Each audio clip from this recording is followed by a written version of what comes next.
Buenas tardes. El día de hoy en el Observatorio de Justicia Penal, el tema que vamos a desarrollar en esta sesión será el tema del delito de robo, previsto y regulado en el artículo 188 del Código Penal. Para desarrollar este tema y comprender cómo la doctrina y la jurisprudencia han estudiado y desarrollado los conceptos que aglutinan el delito de robo, tenemos a nuestro invitado aquí presente, el doctor Adonai Quispe Achahuanco. Él es abogado litigante y cuenta con una maestría y bastante experiencia en el ámbito penal, patrocinando en diferentes casos de repercusión en la región del Cusco. Muy buenos días, doctor Adonai, ¿cómo está? ¿Cómo está, doctor? Un gran saludo, muy agradecido por la entrevista. Un saludo también a toda la comunidad jurídica que siempre está pendiente de su programa.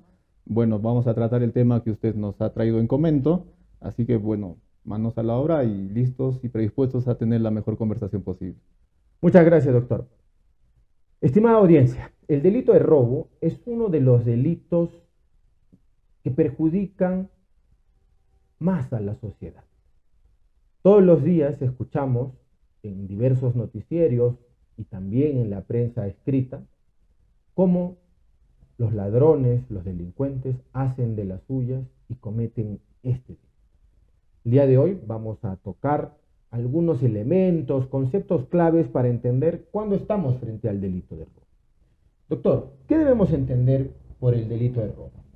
Bueno, partamos de lo siguiente. El delito de robo exige básicamente el apoderamiento de un bien, que en este caso es de un objeto mueble. Eso nos dice el artículo 188. Asimismo, como elemento especial configurador de este delito, se requiere que existan dos elementos adicionales para diferenciarlo del delito de hurto. Por ejemplo, que exista el tema de la violencia y que exista o la violencia, la amenaza también. Entonces, estos elementos son diferenciadores y son connaturales al delito de robo. Así es, doctor. Se entiende que este apoderamiento de este bien tiene que ser un apoderamiento ilegítimo, entiendo. Así es, doctor, así es. Muy bien. Doctor, ¿qué significa actuar con violencia o con lo que usted acaba de decir, ¿no? Empleando violencia o amenazándola, ¿no? Con un peligro inminente sobre su integridad. Bueno, vamos viendo en este caso, pues, cómo se configura. Vayamos al contexto social. Los noticieros nos dan cuenta de que a diario se producen este tipo de hechos en circunstancias en las que, por ejemplo, determinada persona va a tomar un arma y amenaza a la víctima y la víctima, pues, de modo intempestivo, sufre el delito y ¿qué hace? Pues muchas veces se ve forzada a entregar sus bienes. Usualmente son los celulares, se ha visto. Y esto pues refleja la violencia con la que estos hechos se producen. Asimismo, también no solamente implica que haya violencia contra la víctima, sino que exista también amenaza, es decir, que alguien premunida de determinado elemento, puede ser una piedra, puede ser el hecho simple de ser un poco más corpulento que una dama, por ejemplo, la amenace con poner en riesgo su integridad física. Entonces, vamos partiendo de que el robo tiene estos dos elementos que son, como volvemos a decir, consustanciales, connaturales a este tipo penal, doctor. Sobre este tópico del peligro inminente, de cómo se configura la amenaza, vamos a tocarlo un poquito más adelante, doctor. Algo que se discute en los estrados judiciales, algo que se discute y ha sido materia de profusos pronunciamientos por parte de la Corte Suprema y también por parte de nuestras salas penales aquí en el Distrito Judicial del Cusco, es el hecho de cuándo se consume el delito de robo. Estamos entendiendo que el delito de robo se produce cuando una persona, en este caso, pues el imputado, el delincuente, un X, ¿no? Arrebata a otra persona utilizando la fuerza, utilizando la violencia sobre esa persona o amenazándola, ¿no? Con un peligro inminente sobre su vida, sobre su integridad.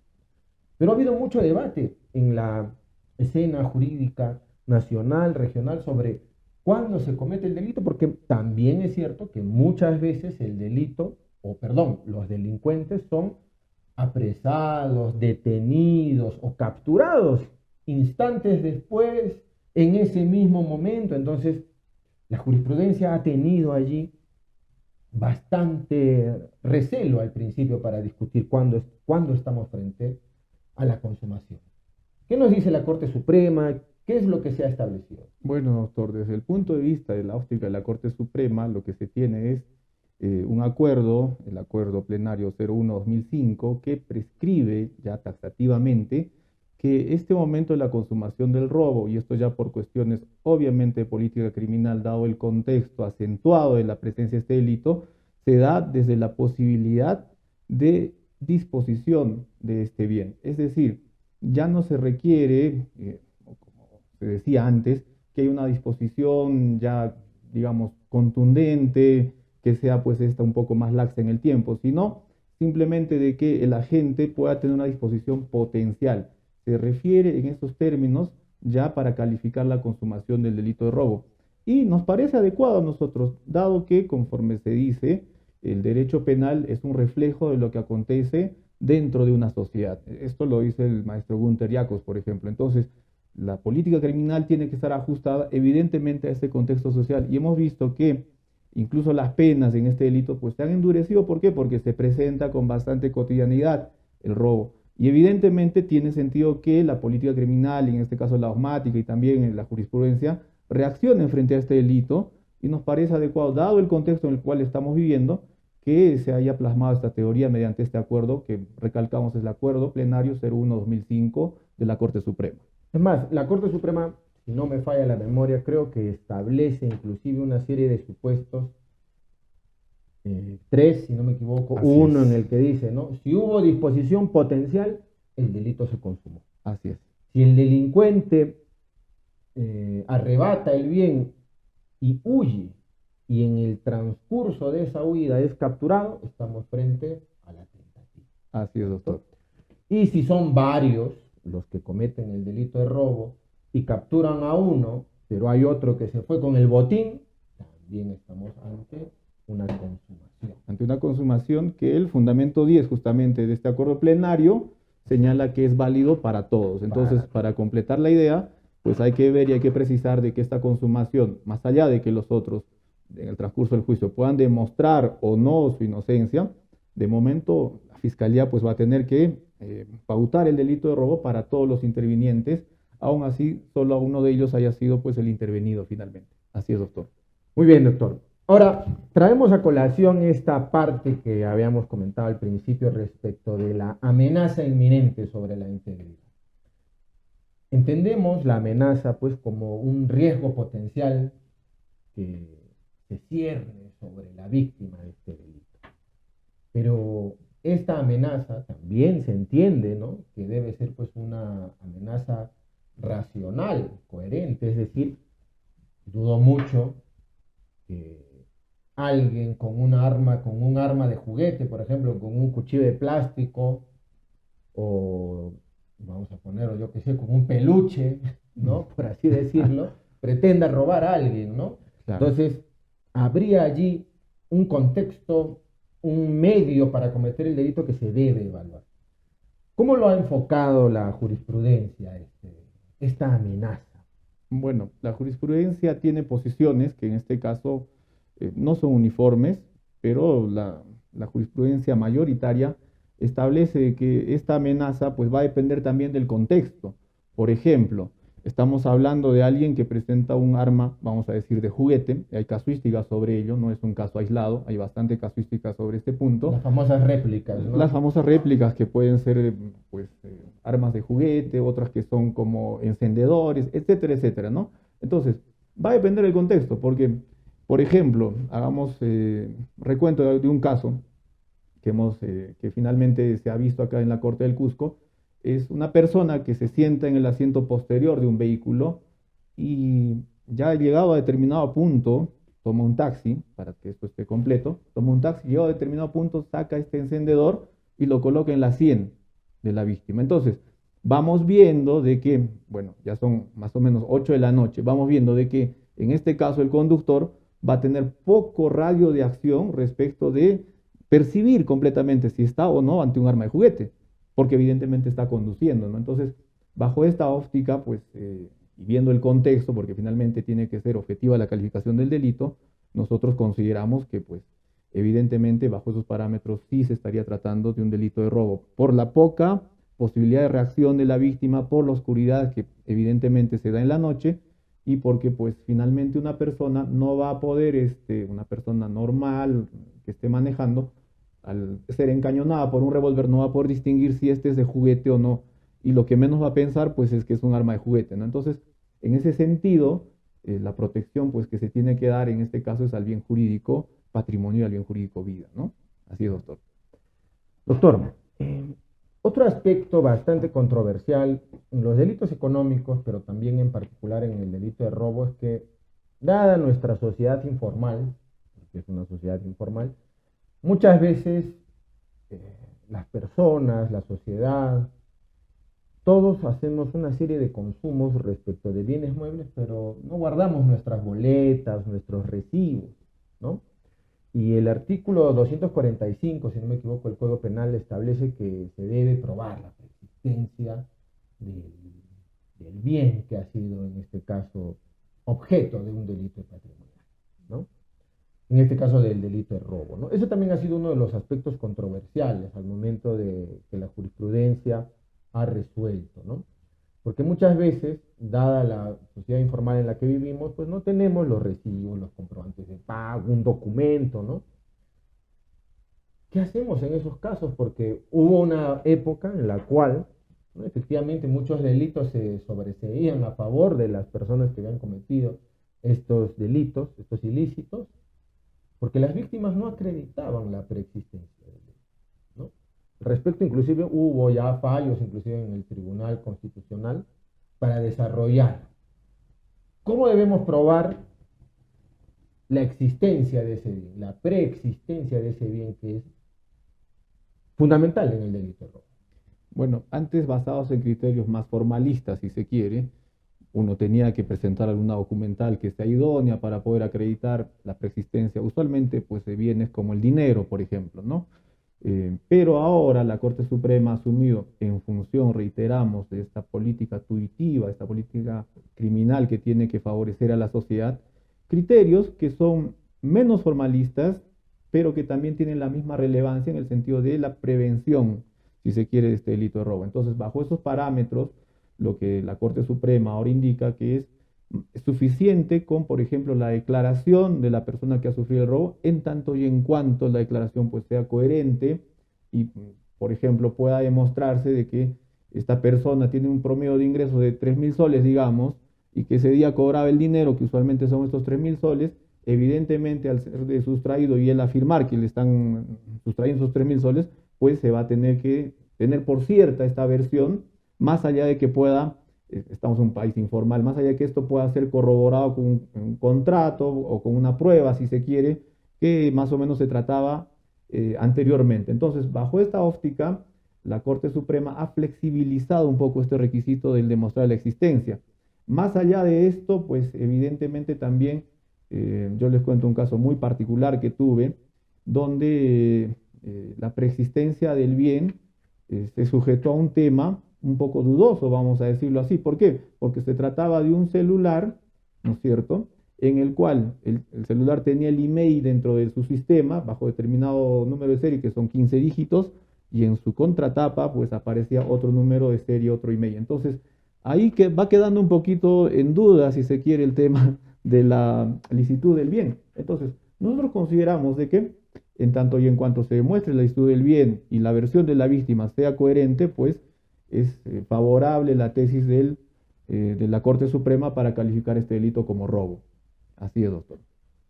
A diferencia de otros delitos, el bien no tiene que tener un quantum, ¿no? Se entiende, porque también existía un debate, ¿no?, de que el bien robado tenía que superar la remuneración mínima vital. Ahora creo que ese es ya un criterio completamente desechado, o todavía existen argumentos a favor. Bueno, doctor, como les veníamos indicando desde el inicio, tiene que verse aquí el interés superior de la sociedad de salvaguardar estos bienes valiosos. Hemos dicho que el delito de robo es un delito pluriofensivo. ¿Por qué? Porque compromete muchas veces la integridad física. Puede comprometer incluso la vida de la víctima, y esto se ha visto en las noticias. Entonces, bajo esa óptica, al ser un delito pluriofensivo, doctor, algunas formalidades pues tienen que restringirse en este caso. Entonces, no podemos ser tan formalistas viendo cómo procede en este caso las personas que cometen este tipo de ilícitos penales, doctor. Listo, doctor. Entonces, creo que va quedando un poco desarrollado el tema, ¿no? Vamos entendiendo en qué consiste ese apoderamiento ilegítimo, el uso de la violencia, la amenaza, cómo probar el delito, la preexistencia, la importancia de la declaración que usted ha mencionado, ¿no? Tiene que ser una declaración coherente, lógica, razonable. Ahora, otro aspecto bastante controversial también es que el delito de robo casi siempre se presenta en sus modalidades agravadas. Al menos en los noticieros, la gráfica que se expone en estos informativos tiene que ver, por ejemplo, ¿no? con delitos de robo cometidos por organizaciones criminales, por dos o más de tres personas, durante la noche, o con el uso de armas de fuego, que son como las tres que están más presentes en nuestra Así es. sociedad, las que se repiten constantemente. Entonces, eh, ¿qué debemos entender, por ejemplo, por la agravante durante la noche? Bueno, esta agravante se presenta más allá de la cantidad de personas o agentes que puedan cometer, estamos hablando de los agentes activos, estamos hablando de delincuentes, en otras palabras, que puedan cometer el robo, por el hecho de que este se produzca más allá de las 6 horas de la tarde, ¿ya? Se entiende que a partir de esa hora se entiende que ya es la noche. Por ejemplo, estamos hablando de X casos donde el agente procede en la madrugada. Eso también se entiende que está comprendido en lo que viene a ser el transcurso del decurso de la noche.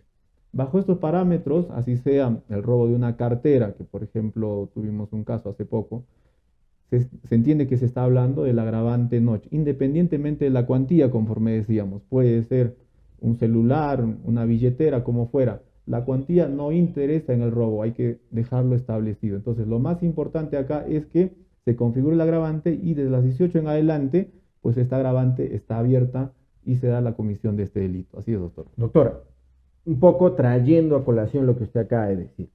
Entonces, para la aplicación o para estar en presencia del agravante durante la noche, tenemos que tomar un criterio cronológico, vamos a decirlo así, ¿no? De una determinada hora hasta una determinada hora. Pero la jurisprudencia también ha tocado este tema y, si no me equivoco, ha sido en el recurso de nulidad 1707-2016 de la Corte Suprema, en el cual se ha establecido que la agravante durante la noche debe entenderse cuando la noche es un medio facilitador. Y creo que el caso que la Corte Suprema desarrolla es un delito que se comete en horas de la medianoche, si no me equivoco, 12 y media de la noche, por una alameda en la que existía bastante luz, porque era una alameda con bastante visibilidad, ¿no? Y curiosamente la Corte Suprema no aplica esta agravante porque dice, ¿no? La noche debe entenderse como un medio facilitador. El criterio cronológico puede ser en algunos casos, pero sobre todo tenemos que evaluar que sea un medio facilitador. ¿Usted está de acuerdo con esa postura o nos tenemos que ceñir al ámbito cronológico? Bueno, yo estaría de acuerdo conforme decíamos hace un instante en el caso, por ejemplo, de esta arma de juguete y el taxista que ha sido víctima del robo, de que tanto la jurisprudencia como los magistrados del Poder Judicial tienen que ver con objetividad del caso, es decir, analizar el contexto, ¿no? Es decir, no es suficiente señalar de que ha habido, en el caso que estaba comentando el taxista, la presencia de un arma y calificarla al arma como tal, bajo criterios objetivos, de pericias y demás, sino que basta analizar el contexto y ver si una persona en horas de la noche podría distinguir esta arma de fuego o no, siendo encañonada por la parte de atrás, ¿no es cierto? Entonces, bajo esa óptica, pues evidentemente, y bajo los principios de imputación necesaria, imputación objetiva, va a ser importante calificar y revisar en qué contexto y cómo se produce el robo, ¿no? Entonces, yo de acuerdo a esta posición, pues yo estaría de acuerdo con lo que ha resuelto la Corte Suprema porque me parece racional, me parece adecuado, me parece proporcional sobre todo. No debemos olvidar los principios constitucionales, ¿no? Claro. Así es, doctor. La otra agravante controversial es la agravante que hace alusión a mano armada. El Código Penal no establece que a mano armada se debe entender los revólveres, las pistolas, los fusiles, ¿no? Simplemente dice a mano armada, ¿no? Y eso al ser un concepto que tiene que ser desarrollado, pues se ha prestado a muchas cosas, ¿no? Por mano armada se podrá entender, doctor. Yo le pregunto, con el tema de la pistola, de los cuchillos, creo que está bastante claro. Eso Hasta está con claro. un bate, Así es, doctor. ¿no? De béisbol, obviamente. Pero, ¿se puede entender, por ejemplo, a mano armada alguien que comete el delito con una piedra, por ejemplo? Bueno, habría que entrar a tallar en el concepto ya un poco más formal de lo que viene a ser el arma. Yo considero en lo particular que una piedra no podría considerarse un arma por el tema de la lesividad. Potencialmente el grado de lesión no es comparable al que tiene un arma de fuego o un arma blanca, que particularmente pues va a generar, esto es un tema de reglas de experiencia, va a generar mayor lesividad en la víctima. Entonces, bajo esta óptica consideramos de que una piedra no debiera estar dentro de estos cánones. Existe además, ha habido ya jurisprudencia un poco discrepante entre la misma Corte Suprema, de en algunos casos admitir como arma, ¿no es cierto? Estamos hablando propiamente de las armas de fuego, y volviendo al caso este del arma de juguete, ver no solo la calidad de arma o que pueda causar daño, sino de que justamente cause en la víctima un efecto atemorizante, un efecto que pueda hacer de que la víctima se sienta amenazada. Más allá de que, bueno, se entiende ya por reglas de la experiencia, el 80-90% de las personas no ha visto un arma de fuego, pues no está familiarizada con un arma de fuego. Entonces, esto obviamente sí se aplica más al foro castrense, ¿no? Un militar, un policía, pues obviamente está familiarizado, incluso el arma de fuego, que tiene su arma de fuego reglamento. Saben cómo utilizarla, saben cómo operarla, saben cómo manejarla de acuerdo a los estándares de seguridad. Una persona promedio, si uno le saca un arma, así sea de juguete, así sea de día, estando bastante iluminado el ambiente, evidentemente va a sentir temor. Lo primero que se le va a atravesar por la cabeza, y esto es sin ser subjetivo, es que está en juego su integridad, ¿no? Entonces, más allá de estos criterios formalistas, yo considero que tendría que verse el contexto de cómo la víctima reacciona y cómo la víctima, pues, va a asumir la protección de su propia integridad, ¿no? Así, doctor. Claro, es bastante controversial, ¿no? Porque hacer al mano armada, y es algo que se tiene que completar, ¿no? Con el caso en sí, pues en los estrados judiciales yo he tenido también la oportunidad de ver un caso en el cual una persona que cometió este delito premunido pues de una roca, Vaya, ¿no? Y bueno, pues no un pedrusco tan grande, obviamente, ¿no? Pero un pedrusco, pues, con una posibilidad real, potencial de lesionar, perfecto, ¿no? perfecto. Entonces, el concepto de arma, bueno, pues tendríamos que buscar el significado en el diccionario, pero la experiencia también nos demuestra que a veces estos delitos se cometen, pues, con piedras, ¿no? Y algo que, Perfecto. por ejemplo, Interesante ahora, por esta ejemplo, pauta, doctor. La voy a tener que revisar, y si usted me permite el caso también, pues va a ser importante compartirlo, ¿no? sí, mira, otra cosa que también es bastante importante que se ha ido presentando es el uso de animales en la comisión de estos delitos, Perfecto.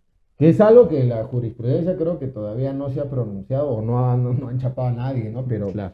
existen ciertas razas de perros, obviamente los perritos son seres tranquilos, fieles, leales, ¿no? A las personas, pero también si reciben un tratamiento inadecuado pueden volverse potencialmente peligrosos, ¿no? Y la experiencia también ha demostrado que muchas veces estos delitos se cometen con el uso pues, de estos canes, pero no está regulado. Bueno. Y si se generase un robo con el uso de un animal, doctor, ¿lo podríamos calificar como robo agravado Bueno, o doctor. como robo simple? La ¿Usted qué opina? pregunta es muy interesante, agradezco la pregunta, nos permite un poco reflexionar, porque de eso también se trata el conversar estos temas. Desde mi particular óptica, atendiendo al principio de legalidad, dado que no está contemplado como agravante, pues evidentemente tendría que calificar esto como robo simple, en tanto y en cuanto la agravante no se califique, ¿no? Porque el principio de legalidad es un principio constitucional básico que parametra las conductas, y bueno, ya el Tribunal Constitucional nos ha dicho, ¿no? El principio de legalidad significa que tiene que haber una ley previa, cierta, escrita, estricta, que califique y determine una conducta como ilícita, en este caso ilícita penal, para que pueda encuadrarse y considerarse como agravante. Más aún tratándose de un agravante, doctor, ¿no? Porque estamos entendiendo de que la pena es distinta en el tipo base y el tema de penas con tipo de agravante, pues es una pena un poco más amplia conforme prescribe el artículo 189, doctor. Entonces, bajo esos cánones considero pues que no sería muy razonable incluir esta conducta como agravante, ¿no? Ya. Eh, otra de las agravantes que está presente de manera constante es la agravante relacionada a la ejecución, al llevar a cabo este delito con dos o más personas. Así es. Y allí inclusive se abre un debate sobre la teoría, pues, de la participación de los famosos cómplices, ¿no? Y generalmente los casos de robo, pues, suelen ser los casos clásicos, convencionales para sustentar expedientes de graduación en las facultades de Derecho, Así porque es, doctor. allí se desarrolla prácticamente toda la teoría del delito, ¿no? Desde la ideación de robar Así es. hasta la ejecución, la consumación, complicidades, participación, grado de participación. ¿Qué debemos entender, doctor, entonces por el concurso de dos o más personas y qué aspectos se pueden desarrollar? Bueno, bajo esta óptica, bajo estos parámetros, tenemos que entender lo siguiente. Primero, de que hay una intención común de ambas personas, o en este caso de las tres o cuatro, las que fueran, de cometer el delito. Estamos hablando de una etapa de planificación previa, si se quiere, doctor. Entonces, bajo estos alcances, tiene que haber un concurso de voluntades para que se pueda hablar de una coautoría. Yo tenía un caso simpático en el cual eran dos personas las que fueron atrapadas queriendo robar un vehículo en la noche. Sin embargo, una de ellas padecía de un déficit cognitivo. ¿M? Entonces, ¿qué hizo la Corte? Muy considerada, muy objetiva. ¿Qué hizo? Dijo lo siguiente: no pudo haber este concurso. Es decir, objetivamente se demostraba que habían dos personas que estaban en el lugar de los hechos, que fueron atrapadas, incluso una de ellas tenía un arma punzocortante, etcétera, etcétera. Pero ya en el decurso del proceso se demostró que la otra persona tenía un déficit cognitivo leve incluso. ¿Eh? Entonces, bajo estos parámetros, aplicando la normativa del Código Penal, se le estableció una pena suspendida. Entonces, lo que hay que ver acá en estos casos concretos es la capacidad que tienen los agentes, la conciencia y voluntad que tienen para cometer el ilícito y que esto venga de un acuerdo común, de una concertación de voluntades. Entonces, bajo esos criterios, evidentemente sí podríamos decir que existe el concurso de esta agravante. Si no se llega a demostrar, como en el caso que estamos exponiendo, evidentemente podríamos decir de que no existe esta agravante y que se trata de robo simple, y en el otro caso también robo simple, aplicándose pues la pena establecida en el artículo 188, doctor.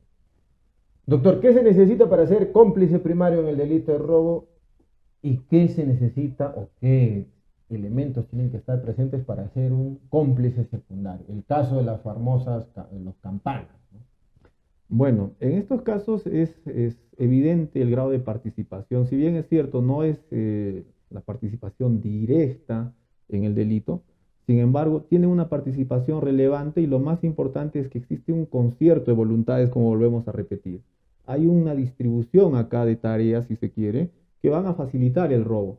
¿Por qué? Porque sin este agente que, digamos, puede ser que distraiga al vigilante, podría pasar, o que avise de determinadas circunstancias, me pongo un caso en horas de la noche, el robo no llegaría a consumarse. Y es más, tiene que haber un acuerdo previo, una distribución en la que se diga, usted va a hacer esto, usted va a hacer aquello, usted va a hacer lo otro, y finalmente se va a producir el resultado querido por ellos, que va a ser el robo. Entonces, bajo esos parámetros, si bien es cierto, la participación no es relevante, pero va a tener que expresar el sentido de que existe el acuerdo para justamente la comisión del delito.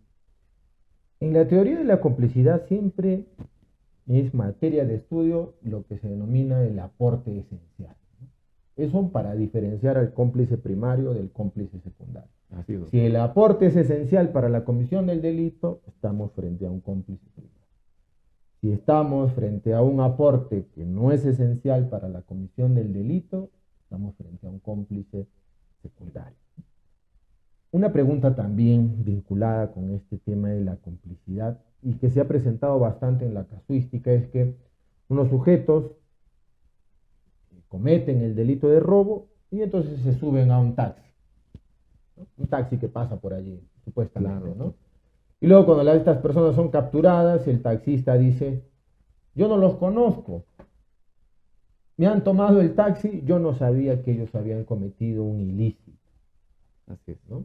Y en este caso, la Corte Suprema, inclusive, ha tenido que desarrollar la teoría del delito, ya ha tenido que poner énfasis en este aspecto que ya hemos tocado sobre cuándo se produce la consumación. Y también la declaración, la famosa declaración del coimputado, ¿no? ¿Qué puedes decirnos al respecto, doctor? Bueno, si bien es cierto, en otros contextos, en el caso del taxista, pues se trata de ver de que el taxista no tiene mayor vinculación o participación por cuestiones de calificación de una conducta neutral, pues hay que ver también con objetividad hasta qué punto esta conducta es neutral, ¿no? Usualmente, vamos a decir, lamentablemente en la mayoría de casos, esta conducta no es neutral. Eso nos demuestra la casuística, nos demuestra la jurisprudencia, porque Es un argumento de defensa. suele ser un argumento de defensa, es decir, yo circunstancialmente me tomaron la carrera, pero son como No, seis, claro, no los conozco. claro, pero son, en realidad son como 6 personas, 5 personas, 4 personas que están premunidas de armas, que están, bueno, que justamente dicen, vamos a visitar determinado lugar, pero finalmente no son ni parientes, entonces, esto como que ya objetivamente llama a sospecha, ¿no? Entonces, ahí tiene que analizarse las declaraciones, ahí tiene que verse el contexto, cómo han sido ellos capturados, cómo y en qué lugar estaban yendo en este taxi supuesto, porque evidentemente una carrera de taxi es inofensiva, en tanto y en cuanto se preste al fin para el cual ha sido tomado el taxi, pero si ya vemos que, por ejemplo, entre ellos van a entrar en contradicciones en las declaraciones que vayan a dar, evidentemente va a dar luz y va a dar pie a que objetivamente se demuestre de que esta carrera de taxi aparentemente inofensiva no era tal, sino que por el contrario se trata pues de, volvemos a este tema, de un asunto concertado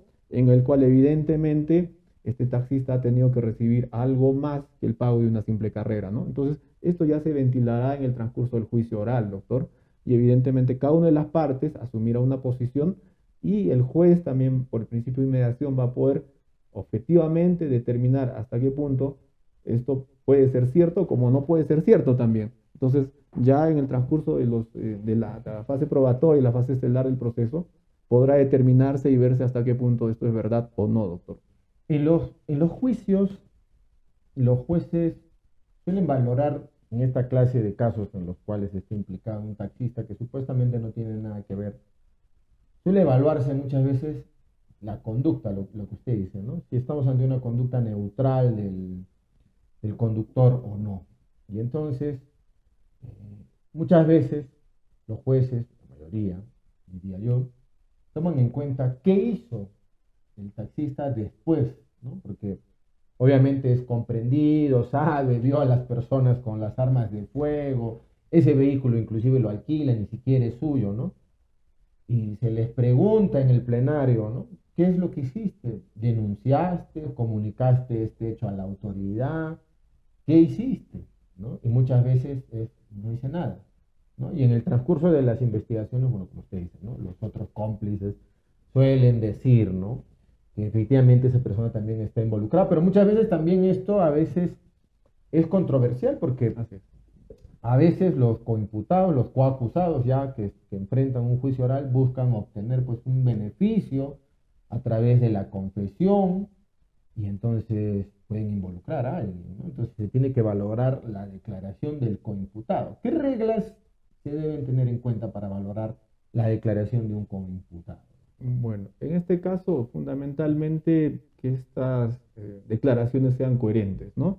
Es decir, no basta el hecho de querer, bueno, por liberarse de responsabilidad, atribuir la culpa, en este caso al taxista. Hay que ver, como se ha dicho, cuál ha sido la posición del taxista luego de producir el evento. Es decir, eh, por ejemplo, llamaría poderosamente la atención de que el taxista, habiendo descendido estas personas del taxi, pues se haya quedado esperando, ¿no? Llamaría eso evidentemente la atención. Habría que ver que, por ejemplo, dentro de la casa del taxista se encuentra alguno de los bienes, que podría darse, y ya tratar de negar ahí la participación y decir, bueno, simplemente soy el taxista, me han pagado una carrera que, bueno, que son 5 soles, 8 soles o lo que fuera, y me sujeto a eso simplemente ya cuando se ha encontrado dentro de su casa alguno de los objetos robados, pues evidentemente eso tiene que verificarse, ¿no? Entonces, las reglas acá fundamentalmente tienen que darse en virtud del principio de inmediación y de la congruencia procesal entre lo que se acusa y lo que es materia de prueba en el juicio. Si, por ejemplo, el taxista, como usted bien dice, doctor, no denuncia los hechos, no pone en conocimiento, porque el taxista sabe que los está dejando en determinado lugar, pero también puede que haya escuchado los disparos, ¿no?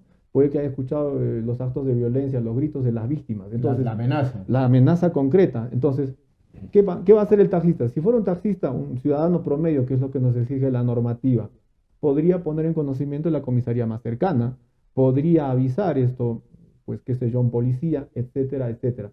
Si no lo hace, hay una omisión flagrante como ciudadano promedio, más allá que sea taxista o no, de hacer la salvaguarda de estos bienes jurídicos. ¿Por qué? Porque si está oyendo los gritos o como fuera, pues hay un deber positivo de actuar en el sentido de esta salvaguarda que nos interesa a todos como sociedad finalmente, doctor. Una última intervención, doctor. ¿Se puede cometer delito de robo entre familiares?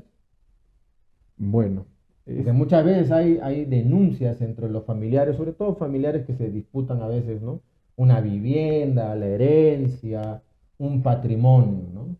Sabemos que existen situaciones en las cuales algunos delitos no se configuran cuando se cometen entre familiares, ¿no? Son las famosas causales exculpatorias, si no me equivoco, así ¿no? es.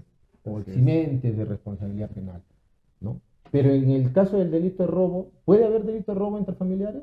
Bueno, en este caso concreto, nosotros postulamos de que sí debiera haber delito de robo, a diferencia de lo que es en la postura del hurto, porque, por ejemplo, estamos hablando de la amenaza concreta de la vida. Entonces, yo creo que haciendo un ejercicio de ponderación, como nos decía el Tribunal Constitucional, sí debiera valorarse en estos casos el delito de robo. ¿Por qué?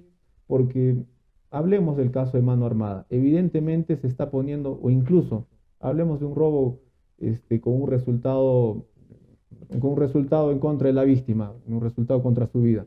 Entonces, tratar de que esto no sea sancionado penalmente o verlo dentro de otro tipo penal no nos parecería adecuado, doctor. Entonces, por la gravedad de los asuntos que se ven acá, por la inminencia, el peligro sobre todo, pues consideramos de que sí debiera calificarse esto como robo. Y bueno, más allá de la posición que se tiene en el caso del delito de hurto, ¿no? Porque, bueno, ahí, por ejemplo, no se pone en riesgo la vida de la persona. Y en el hurto hablamos de un tema más subrepticio, hablamos de un tema que finalmente viene dado por la astucia de quien comete el hurto, ¿no? Entonces yo creo que haciendo estas dos diferencias, sí en el robo podría y debiera existir esta calificación positiva para considerarla incluso entre parientes, ¿no? Muchas gracias, doctor. Bueno, finalmente creo que un poco trayendo a colación otra vez el tema de los delitos de robo cometidos con arma de fuego, hay un pronunciamiento reciente de la Corte Suprema en la cual ya se ha establecido que cuando se comete un robo con revólver, ya la Fiscalía no puede acusar por robo agravado y con tenencia ilegal de armas, ¿no? La Corte Suprema ya ha precisado que el delito de tenencia ilegal de armas o posesión de armas está subsumido dentro del robo, dentro del agravante específico. ¿Qué le parece este pronunciamiento casatorio, doctor?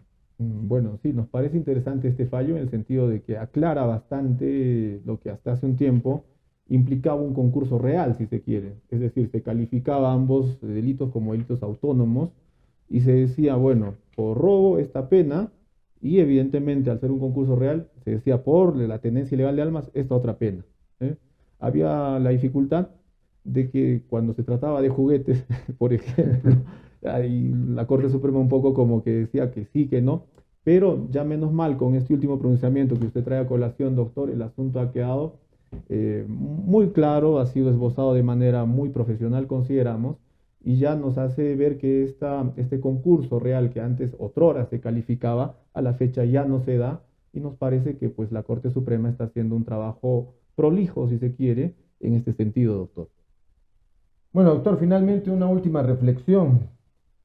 En su experiencia profesional, los juzgados del Cusco, las salas del Cusco, las fiscalías del Cusco, están actuando acorde a esta jurisprudencia actual, están actuando de acuerdo a los últimos fallos jurisprudenciales, o todavía hay cierto sector que se resiste. Bueno, doctor, en líneas generales yo tengo que decir objetivamente, porque así hay que tratar estos asuntos y ser lo más verídico, si se quiere, en este sentido. Nosotros estamos satisfechos de que la Corte Superior de Justicia del Cusco, las fiscalías del Cusco, traten estos asuntos con objetividad y de que, por ejemplo, estén muy al pendiente estas jurisprudencias de la Corte Suprema. Hemos tenido casuística en la que pues, han sancionado estos hechos, por ejemplo, en el tema de la preexistencia. Aquí en la Corte Superior de Justicia del Cusco ya no ha sido requisito como otrora se pedía: señores, tráigame un papelito que demuestre que usted tenía tanto dinero o que demuestre que usted era el dueño del celular, etcétera, etcétera. Eso ya, menos mal, conforme a los criterios de la Corte Suprema, nuestra Corte Superior de Justicia se ha adecuado perfectamente y ha establecido también criterios razonables para atender esto, fundamentalmente, conforme decimos, en interés de la sociedad civil, que es la más preocupada por estos temas, ¿no? La sociedad civil, evidentemente, todos queremos salir, estar seguros, más allá de las cuestiones que puedan haber, todos queremos nuestra seguridad personal. Entonces, la Corte Superior de Justicia del Cusco, las fiscalías, están trabajando adecuadamente y bueno, saludamos el trabajo de ellos desde acá. Qué bueno, doctor, porque siempre hay un sector de la prensa, ¿no? Que un poco maltrata a nuestros jueces, maltrata a nuestros vocales, Sí. ¿no? Hay un sector que clama pues un populismo punitivo, ¿no? Hay que sancionar, ¿no? Pero lo correcto es evaluarlo, como usted dice, de manera objetiva y de manera cierta, ¿no? Esto no es tomar partido por nadie, sino es simplemente asignar a cada quien lo que le corresponde en función de lo que está normado en la ley, de la experiencia casuística a través de la jurisprudencia y a partir de los hechos que efectivamente se han producido en la realidad. No hay que exagerar, tampoco hay que disminuir. Qué bueno que nuestra Corte Superior de Justicia esté alineada con estos fallos, qué bueno que nuestras fiscalías estén alineadas con este fallo. Una última reflexión que usted quiera transmitir a la sociedad, quizás para cómo podemos prevenir ser víctimas de este delito, doctor. Bueno, me gustaría poder dar un consejo en ese sentido, pero un poco más razonablemente, yo diría que hay que tomar medidas precautorias. Por ejemplo, si uno maneja grandes sumas de dinero, existe la posibilidad de utilizar cheques de gerencia, instrumentos bancarios, existe la posibilidad de simplificar, digamos, ahora que tenemos los medios virtuales, pues evidentemente hace más fácil este tipo de traslados monetarios. Entonces, tomar las medidas del caso, tener más cuidado si se quiere. Bueno, ahora también... No dar papaya, como dicen los Exactamente, colombianos, ¿no? exactamente. No caminar con el bien ahí a vista y paciencia de los delincuentes que pueden. Eso es verdad, doctor, porque usualmente hablamos en este tipo de delitos de sumas de dinero que, por ejemplo, las personas, bueno, de buena fe tal vez, algunas veces los trasladan, ¿no? Trasladar 15.000, 20.000, 30.000. Por eso mi recomendación utilicemos los instrumentos bancarios. Si vamos a hacer una transacción grande, es fácil llevar un cheque de gerencia y evidentemente a partir de eso, pues nos estamos ahorrando esta posibilidad potencial de que se cometan estos delitos en nuestra contra. Entonces, seamos más cautos, más discretos y también pues confiemos en nuestras autoridades. Muchas veces no se denuncia porque dicen, ay Dios mío, no tengo el recibo, si no tengo el recibo nadie me va a hacer caso, etcétera, etcétera. Ya hemos visto que en estos casos, si uno manifiesta una declaración coherente, evidentemente las comisarías, la fiscalía va a asumir el caso y va a poder resarcir, si se quiere, esta persona que ha cometido el delito, estos daños producidos por el robo. Entonces, no hay que tener temor de hacer estas denuncias, ¿ya? Porque justamente ahora las comisarías están trabajando mucho más eficientemente también, doctor, las fiscalías también, y bueno, nosotros valoramos ese trabajo positivo que hacen en bien de la colectividad. Muchas gracias, doctor. Le agradecemos su participación. Creo que ha sido una de las sesiones más productivas. Creo que se ha podido desentrañar este concepto del robo y sus agravantes y los consejos que usted ha dado. Creo que son bastante importantes para la sociedad. Con esto Bueno, la sesión del Observatorio de Justicia Penal concluye con la intervención del doctor Adonay. Muchas gracias, doctor. Le reiteramos nuestro agradecimiento a nombre de todo el equipo y será pues hasta otra sesión próxima en la cual desarrollaremos quizás otro delito o de repente una cuestión procesal, porque también algunos amigos nos han ido comentando, no solo abarquen, no solo desarrollen temas de delitos, sería bueno que comencemos a hablar también sobre algunas cuestiones procesales, ¿no? Entonces, doctor, le reitero mi agradecimiento. Eso sería todo por nuestra parte. Muchas gracias, doctor. Yo también quedo muy agradecido, me despido de todos, un gran abrazo fraterno, tengan muy buenas tardes. Buenas tardes a todos. Buenas tardes.